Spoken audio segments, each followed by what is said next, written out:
somebody needs to have a talk with the month of March. It cannot decide whether it's spring or winter yet. 2 days ago it was 85 degrees. This morning I get up and I'm scraping frost. Ew. All right, when last we met, I was talking about what I call the qualities of well-written play. I talked about the idea of credibility, intrigue, and surprise, in the sense that I said that intrigue is what draws us into the play or into the world of the play. Credibility is what keeps us there, and surprise is what rewards our expectations as an audience member. Then I began talking about 3 other ones, and I kind of got cut off based on the time limit. And I talked about what I called, and I don't even believe there is such a word, but I'm using it nonetheless, and that is speakability. And this has to do with the audio shape of the sounds, or the words, the dialogue, i.e. how it sounds when it's spoken. You've got to understand that a playwright is writing conversation.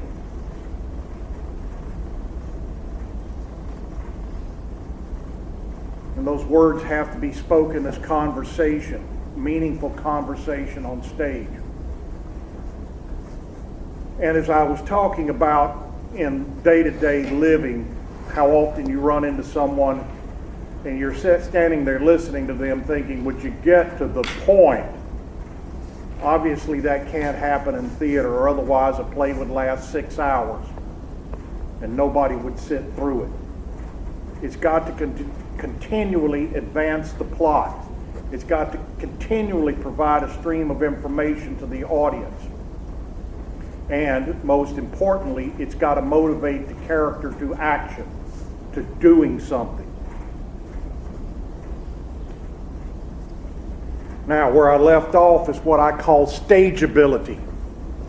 Stageability. Let me ask a question I've asked 2 or 3 times before. How many of you been to New York and seen a Broadway play? What'd you see? Phantom of the Opera. You saw Phantom of the Opera. Who else? What'd you see? You saw Wicked. Anybody else? What'd you see? You saw what? Ghosts. As in Ibsen? Goat. Yeah, Ghosts. The Ibsen play. The drama. You didn't see a musical, you saw a drama. Wow. Woo. Let's go back to Phantom. Let's go back to Phantom of the Opera. Woo. We'll go back that way in a minute. All right, y'all seen Phantom. I saw it in London. I saw it where it originated, in Her Majesty's Theatre in London. Is there any chance of FMU producing that thing here? Why? Oh, it's incredibly elaborate. You got these 8-foot tall candelabras that come rising up out of the stage floor. In the first 30 seconds of the play, this humongous crystal chandelier has to come crashing to the stage. Right? Right? Right? You didn't see. What'd you say? You saw Wicked. Any chance we're ever going to do that one? I've seen that one. I saw that one in New York a couple of years ago. Hey, what the? No. They're impossible. What I'm getting at here is playwrights even have to be concerned with the logistics of the show. And what I mean is how in the world are you ever even going to stage this thing? One of the greatest, most prolific, most well-known, most award-winning playwright, Eugene O'Neill, wrote a play called A Long Day's Journey into Night, and by God it is. The thing lasts 4 hours. If it's done well, the time goes by quickly. But he wrote some plays that are totally unstageable. They read beautifully, but you can't produce them. I'll give you a point in fact of what I'm talking about here in terms of stageability. I went up to the Flat Rock Playhouse in North Carolina. It's right outside of Hendersonville, North Carolina, many, many years ago, and I saw a play called Catfish Moon.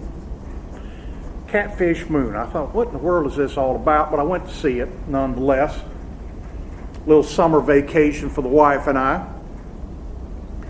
And I watched this play, and it's about a group of guys who had been childhood friends who have gotten together in their late 40s for kind of a reunion. And they go back to a fishing hole that they used to go to when they were teenagers. And they kind of relive their childhood, their teen years on a night with a full moon when the fish are supposed to be biting and all of this kind of thing. And, you know, my cup of tea. I'd much rather be out 65 miles offshore right now than here talking to you. I'm sorry, that's just where I'd rather be. Probably you'd rather be somewhere else as well. Not nearly as far out to sea. But nonetheless, it really appealed to me. And back in the 90s, I did some directing here as well as what I normally do, which is what's going on behind me. But anyway, I thought to myself, you know, the next time my turn for directing comes around, I think I'm going to produce this thing at FMU. But there was one problem with it. One problem with the play. The play takes place on a dock that sticks out in a lake. The whole play takes place on this dock sticking out in a lake. Okay, that part's not that big a deal. The problem is in the last 5 minutes of the play, one of the 4 guys that are out there fishing has a heart attack and dies right there on the dock in the middle of the night. The problem was the final scene took place 2 days later with all of them dressed in black suits pouring the guy's ashes into the lake. The playwright had completely forgotten that these guys are in fishing clothes, blue jeans, t-shirts, boots. There's fishing tackle, there's rods, there's reels, there's a cooler full of beer, there's crushed up beer cans all over the dock. How in the world were they going to make the costume change and clear all of this stuff without having to bring the show to a complete halt while all this took place? When I saw the show at Flat Rock Playhouse, I sat there and I watched, they managed to handle it a little bit. It was a kind of a lengthy scene change to cover the costume change as well. But I thought to myself, boy, this is a playwright that doesn't know anything about staging. When we produced it here, I rewrote some of the dialogue so that some of the characters could get on off stage carrying things so that we could expedite that scene change and costume change, which I will add is incredibly illegal. It's incredibly illegal. Plays are copywritten like a book, a novel, or anything else.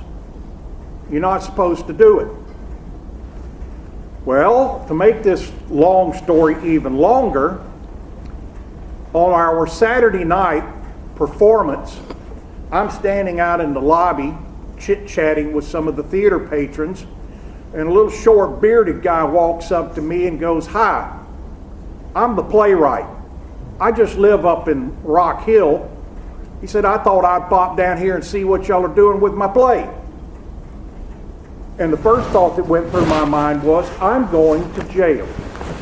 Not tomorrow, tonight. This guy is going to flip. After the show was over with, he came up to me and he said, "I see what you've done with my play."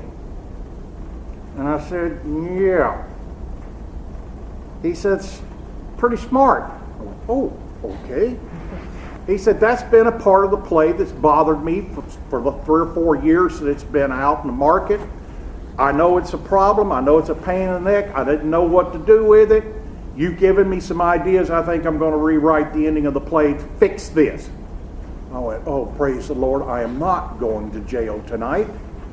But he liked what we did with it. But this is the kind of thing that we're talking about in terms of stageability. We did a play back in the fall that had costume change after costume change after costume change. We've done some in the past, you know, you've seen them, you know, plays with huge scene changes. All of this kind of stuff the playwright has to take into consideration. This is what we're talking about in terms of stageability. You know, is the thing possible? Is it logistically sound? Is it going to work mechanically?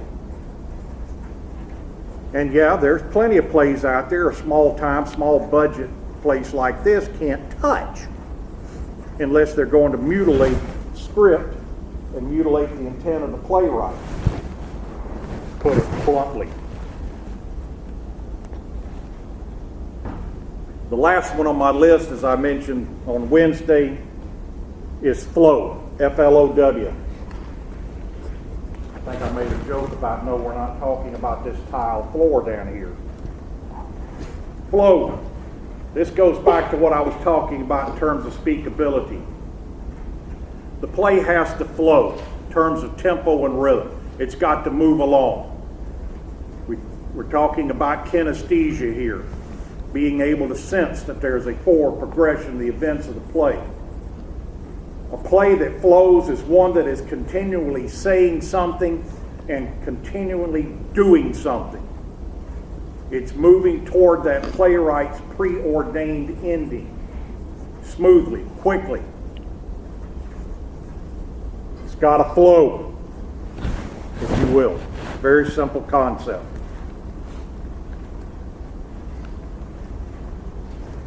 It's got to say something, it's got to do something. So, credibility, intrigue, surprise, speakability, stageability, flow. Those are what I call the qualities of well-written play. If you stop and you think here, what I've given you is a criteria by which to judge the writing of a drama. All along, going back to the original statement I made on day one to help you become a better audience member. All we've been talking about here is ways to evaluate what you are seeing and hearing off the stage or the screen. With all of that said, now we jump to playwriting. Directing. We just talked about playwriting. Directing. What does a director do? What is the directorial process? Why do we even need a director? We're talking about chapter 5, page 95.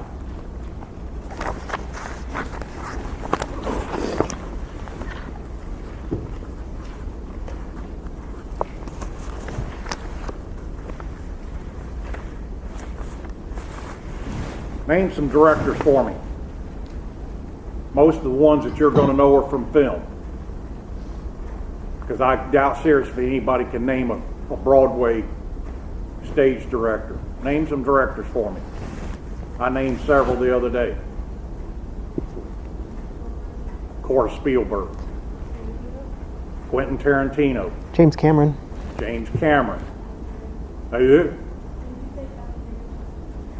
Yeah. I mean, he's developed a franchise based on that Medea stuff. But, you know, it's a gimmick that he has gotten filthy rich from. Who? George R.R. Martin. Don't know this one. The guy who's behind the Game of Thrones. Oh. Video games becoming feature films is like the hula hoop. It's a fad that'll die. Whom else? Robert Zemeckis, George Lucas, Martin Scorsese, Sidney Pollack, Oliver Stone, Francis Ford Coppola. We can go back a few decades, people like John Ford, Alfred Hitchcock, All well-known names. Ron Howard started out as a child actor, became a teen sensation in the 80s with Happy Days, having gone from the Andy Griffith Show.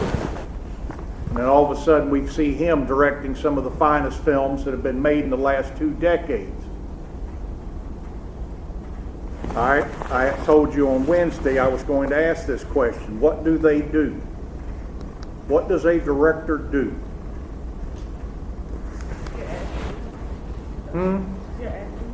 I'm asking you folks, what does a director do?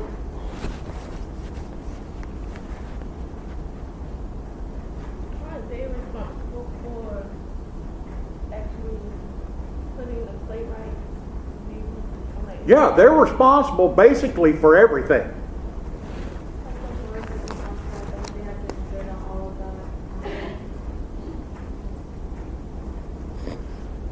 I will put it this way. A director is the closest thing to a dictator in the free world. They have a tremendous amount of responsibility, and their word is final about every aspect of the production. They are working with other artists, scenic designers, lighting designers, costume designers. If it's film, with cinematographers and editors, orchestrators. But their word is final. Now that doesn't mean that a director comes to me and says, Grenath, this is the set that I want. I do have some input. But the director's word is final. The author says to us on page 95, when we see a theater performance, our most immediate connection is with the actresses or actors on stage. We begin to identify with the characters they play and absorb the situations in which they find themselves. Behind the performance, however, is the work of another creative person, the director. He or she, with the support of the stage manager, rehearses the performers and coordinates their work with that of others, such as the designers, to make certain that the event will be performed appropriately, intelligently, and excitingly. And in this chapter, we will look at the role of the director. Skipping down a little bit, speaking directly about theater. The director is the person who works most closely with the performers in the theater, guiding them and shaping their performances, creating their characters. When a new play is being presented, the director works closely with the playwright. The director is responsible as well for coordinating other aspects of production, such as the work of the scene, costume, lighting, sound designers. The stage manager communicates the breadth of the director's conceptual vision daily with every production area to clarify ongoing production and rehearsal choices. You've heard twice in those opening words about this person that's called a stage manager. The stage manager in theater is the director's closest assistant through the entirety of the production process. It is the director's closest assistant through the entirety of the directorial process.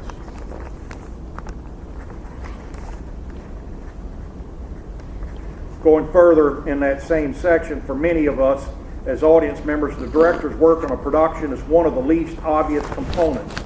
Other elements such as performers, scenery, costumes are on stage immediately visible to us.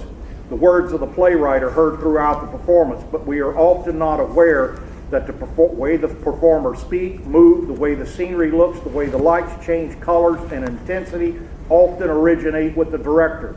After the playwright, the director is usually the first person to become involved in the creative process of a production, and the choices made by the director at every step along the way have a great deal to do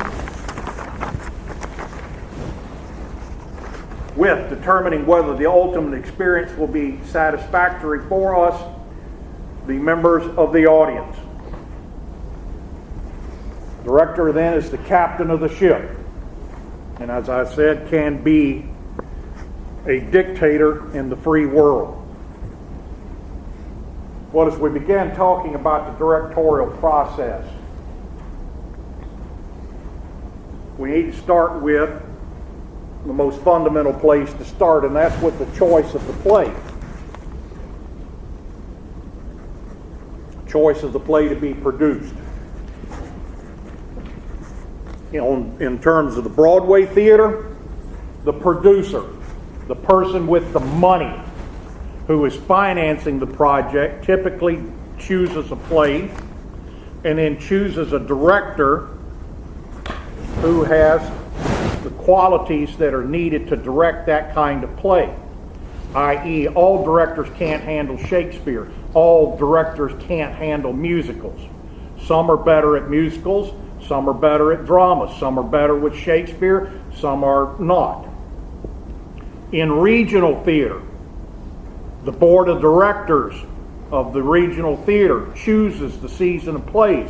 Directors then are hired based on the genre of the play in terms of what they're best at. In educational theater or community theater, the directors themselves choose the play that's going to be produced based on some guidelines. That's what I want to talk about now. What would motivate a director to choose a particular play to produce it?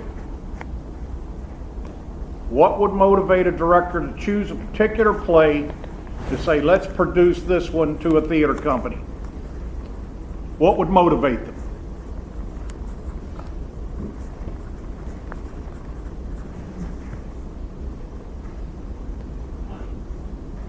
Why do you say that?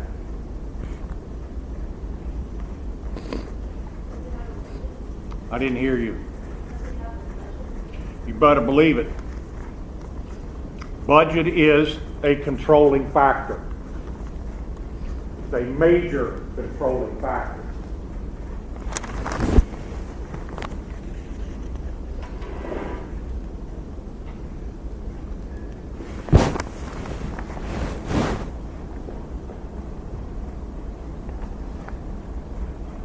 Give you a point in fact. I mentioned, I don't even remember the context now, about South Florence High School being noted in the 90s and in the 2000 range, being noted for producing Broadway-style musicals as a senior play coming out of the choral program over there. I remember sometime back in the 90s getting a phone call from the person that directed over there and said that they needed some help with some decisions about the set design for the Broadway musical, The Music Man. I'm very familiar with this play. I've produced this play. I've seen this play, seen the film version of it. I know the play very well. It has 22 different scene changes, 22 different sets. I went over to meet with the director to assist them in making some design decisions. The first question I asked is, what is your budget for this production? And the response was $250. I said, go pick another play. And don't pick another play now. You should have done it 6 months ago. You can't do this. Oh my Lord, that person went through the roof, stormed out of the room, and left me sitting there. So I got my car and came on back to here. Oh my Lord, I spend more than $250 here on paint, much less the building materials. And this person was talking about for not just the set, but for the costumes, the lighting, the PR, paying for the royalties, you know, all of this. $250? You've got to be kidding. And my point here is, if you can't do the show justice, then leave it alone. Just back off from it. But yes, budget is a major consideration. We're talking about professional theater. You couldn't hire me for a day for $250. much less for the entire production process. So, budget is a major consideration. What else?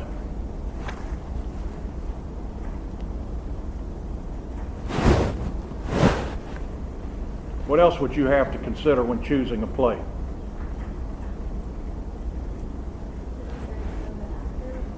Pardon me? Yeah, the actors. What I might call the casting process.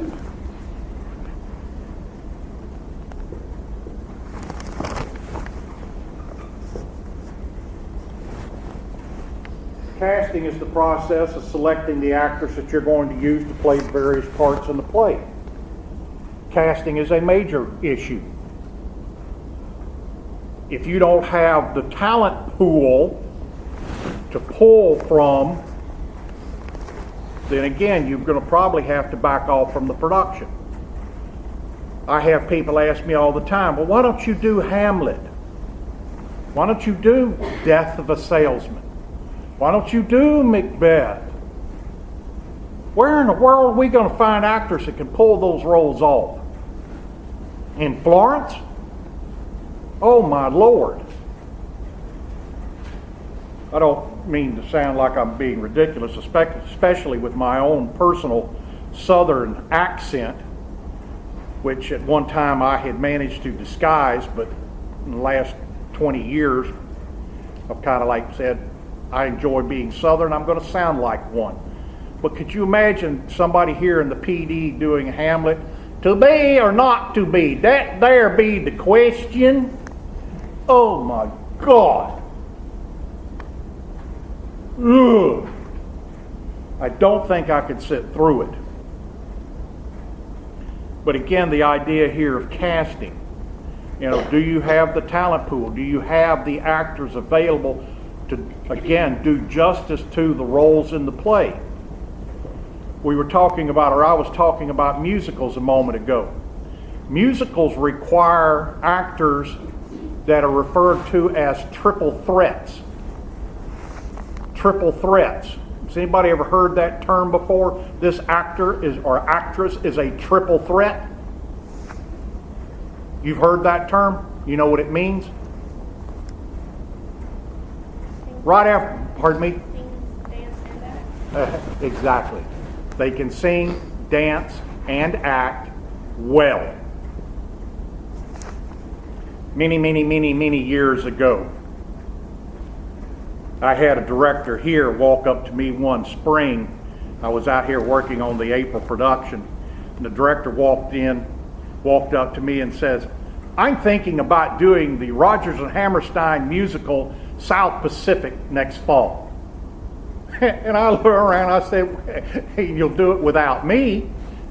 What do you mean? I said, we don't have the people to pull that thing off. It requires somewhere between 6 and 8 actors and actresses who have to be able to sing and dance and act well. And I turned to this guy and I said, look, we got a choral program. Okay, we got somebody who can teach them to sing. We got a theater program. We can teach them to act. Where's the dance training? Who's going to be the choreographer for this thing?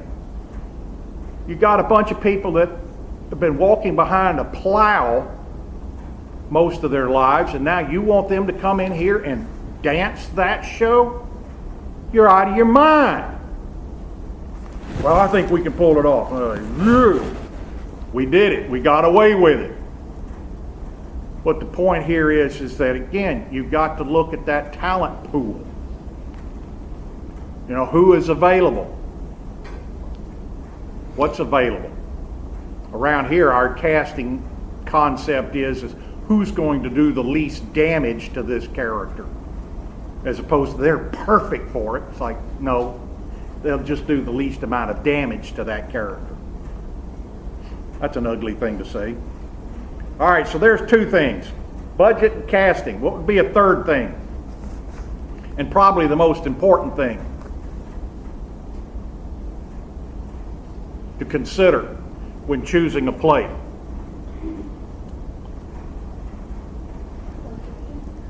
Pardon me? Location? Talk to me more about that. Like if you're in, say, like there's one area you don't want to do a play that's not going to, that people aren't going to go to. People are going to be offended by it. What she's talking about here in terms of location is audience. You've got to consider your audience.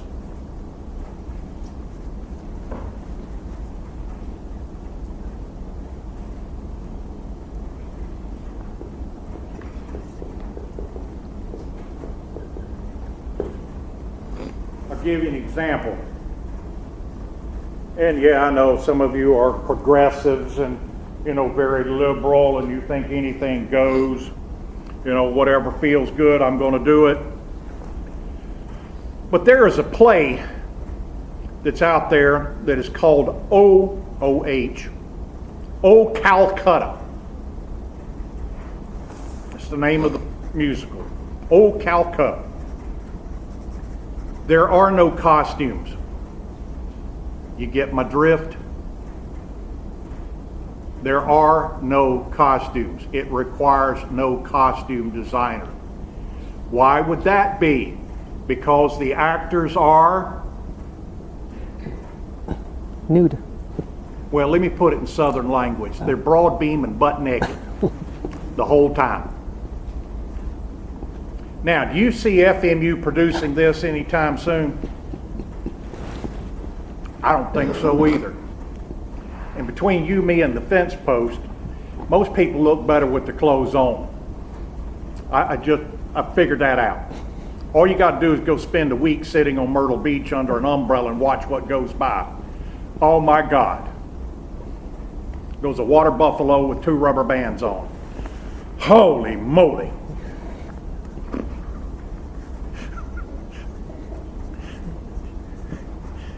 You're laughing, but you know what I'm talking about. Pardon me? Oh, geez, yeah. I know, I've been there. Daytona, too. Haven't been to Sturgis yet. Anyway, the point here is this. Your audience is your ticket buyers. That's what's supporting your process. That's what's supporting your theater. When you stop and you think about Florence, for example, we are in what we call the PD region of South Carolina. Another way of referring to this particular area of just the United States in general is that we're in the Bible Belt. When I was teaching at a college similar to FMU in Georgia in the early 80s, we didn't do performances on Wednesday night. We went Monday, Tuesday, skipped Wednesday, and then did Thursday, Friday, and Saturday. And the reason we skipped Wednesday night was because the entire town went to prayer meeting and the Wednesday night supper and the choir practice at the local churches. There was no point in us trying to sell tickets on a Wednesday night because everybody had gone to church. Now, there's nothing wrong with that. But the point still is that you're considering your audience. You've got to figure out what's going to offend them. One of the things that goes on around here, I've kind of gotten where I don't particularly like it, and it's partly personal, is I don't like to go see anything, a movie, a play, anything else, where somebody's just going, F you this, F that, F the, it's like, good Lord, does the playwright not know any other words? And some people, after enough is enough of it. Now, oddly enough, again, back in the mid-90s, we produced a play here called Godspell. It's a musical, and it comes out of the late 60s, kind of the hippie era of our American history. And it's typically done with, the hippie kind of costumes and very brightly painted set and so on and so forth. But this play, Godspell, is actually based on the book of Matthew in the New Testament of the Bible. And it is based upon the teachings of Jesus Christ. And in fact, one of the leading characters is Jesus. The number 2 character in the play is John the Baptist. We thought by picking this musical, we would be catering to the Bible Belt region of the United States. We were thinking, gosh, we're going to sell tons of tickets because everybody's going to love to come to see this thing. Au contraire, we had picket lines. We had letters to the editor written slamming the production. We had people from some kind of weird fundamentalist Christian churches walking around with signs out front of the building going, it's blasphemy, don't go in to see it. And they tried to stop people from coming into the building to see the show. It's based on the book of Matthew, for crying out loud. What was their objection? John the Baptist was going around baptizing people with a bucket of water and a sponge. He would take the sponge and put it in the bucket of water, then squeeze it over somebody's head. You're baptized, sin no more. And the people in this town went crazy about that. Why? Because in certain Christian churches, baptism can only be executed by full body immersion. And as I said to several people, what was I supposed to do? Build a giant bathtub on stage and we could go, oh, there you go. Go dry off now. Holy moly. The bottom line of all of this diatribe is you can't please everybody. But you got to at least attempt. And you've got to consider who your potential audience is. This goes back to when I talked about the 7 different kinds of theater being produced across this country today, whether it's the commercial theater, Broadway, regional theater, educational theater, THEA theater, community theater, and all, they all have a guiding philosophy that governs the kinds of plays that they choose to produce based upon their audience, the community in which they are rooted.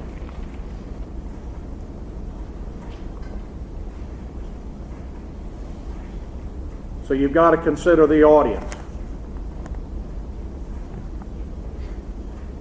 And those are the 3 things that a director must consider when choosing a play to direct. Now, my next question, as we begin to explore all of this, where do directors come from? How do you become a director? How do you find yourself in this position of so much power? Because you can't, get on an airplane and fly to Los Angeles and walk into Warner Brothers studios tomorrow and say, I want to direct multi-million-dollar films. I can do it. So how in the world do you become a director?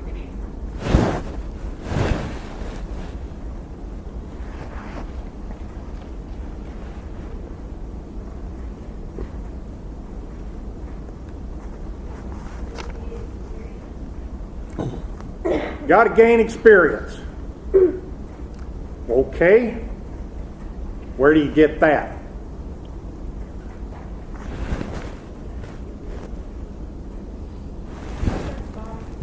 Well, yes, you do have to start at the bottom, which is a concept a lot of people don't understand in any walk of life or business adventure.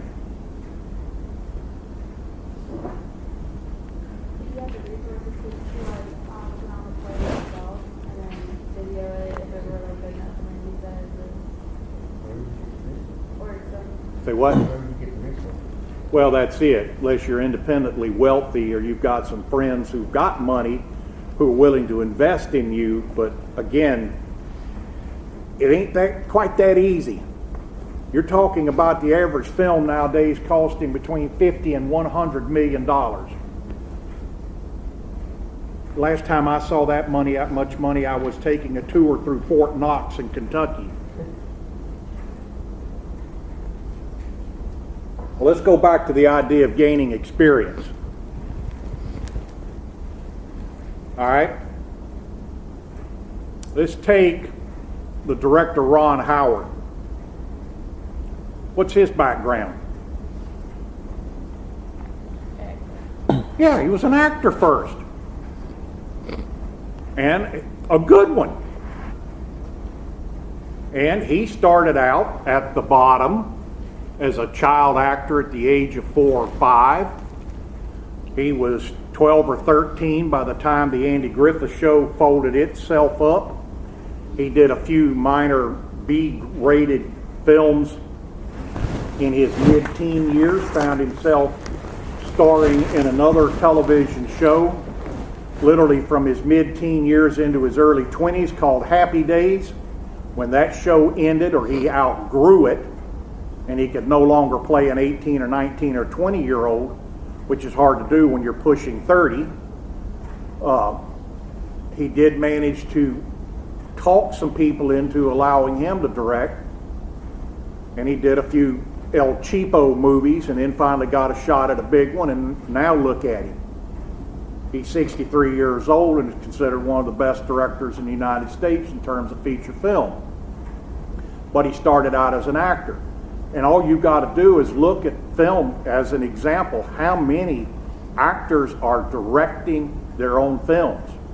Whether it's Ron Howard, whether it's Clint Eastwood, whether it's Mel Gibson, whether it's Sylvester Stallone, Penny Marshall, you know, on and on and on and on. Many of them start out as actors. And this goes to this point. And I'll use football as an example. When I played Pop Warner football back in the early 60s, you know, kiddie football, travel ball, I had a head football coach that had never played football in his life. And to this day, I never could understand how in the world somebody could coach a team sport like that if they've never played it. And stop and think about it in terms of theater and film. Who is the director working most closely with? The actors. And if you haven't been an actor, then how can you work with actors? Same thing with coaching football, baseball, basketball, softball. If you hadn't played the game, how in the world can you guide other people in playing it? You hadn't been in the trenches, as we say. So it only makes sense. But here's a problem. Here's a problem with actors directing themselves. Now, if they are just directing, that's one thing. But there is a very popular trend in Hollywood right now with the star actor, Kevin Costner as an example, directing himself in a film or in any kind of production. How can I be out here as a director instructing actors in rehearsal and looking at what is taking place up there during rehearsal from a director's point of view, looking at it from a director's point of view when I'm also up there? How can I be involved in this and also be doing this all at the same time? It seems absolutely impossible to me. And we're going to talk about a concept in terms of directing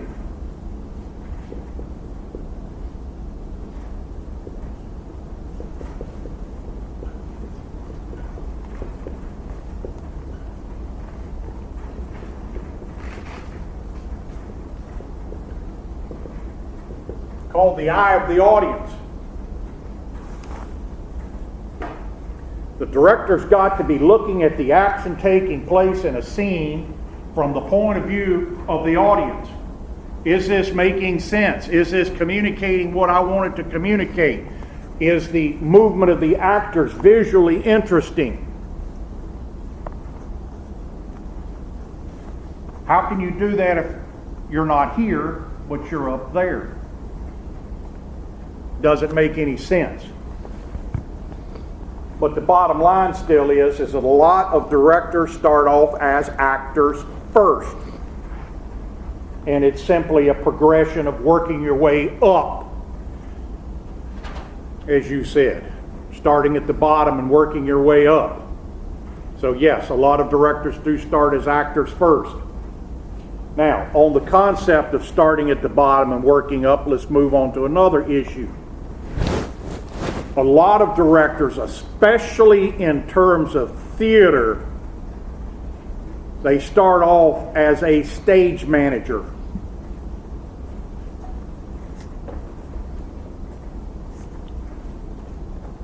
All right, dadgummit, what did I do with it?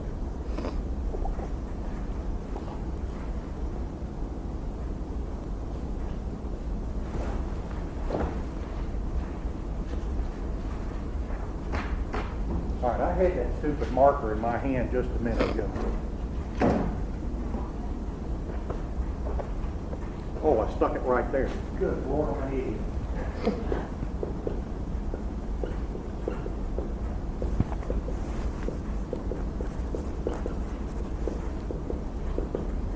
All right, I mentioned this in that opening couple of paragraphs of the player. I put that thing in a more responsible place. Stage manager. This again applies specifically to theater. Stage manager, as I described earlier this morning, is the director's closest assistant through the entire rehearsal process and performance process. They are working with the director. They are the director's surrogate in terms of passing information on to the various production departments, scenery, lighting, costumes, advertising, and so on and so forth. Director's closest assistant. Take a regional theater, a Broadway play. All right, you saw Phantom, you saw Wicked. Those things were on Broadway for years, right? Do you think the director hung around for years watching each and every performance to make sure that the actors are performing up to expectations every day? Of course not. So who is then riding herd, if you will, on the production? Week after week after week, performance after performance after performance. It is the stage manager. Opening night, the director will watch the production from a seat in the theater just like any other audience member. They will go backstage after the production, shake hands with all the actors, have a sip of champagne with them, wish them well, pat them on the back, and then they're going to catch Delta Airlines to their next directing job. The stage manager is the person who runs every performance. They've been with the show since day one. From first rehearsal, been through the entire rehearsal process. I'll have to stop there and pick that up on Monday. I'm out of time. Should have known that by the way you were squirming. This stage manager, we'll start there.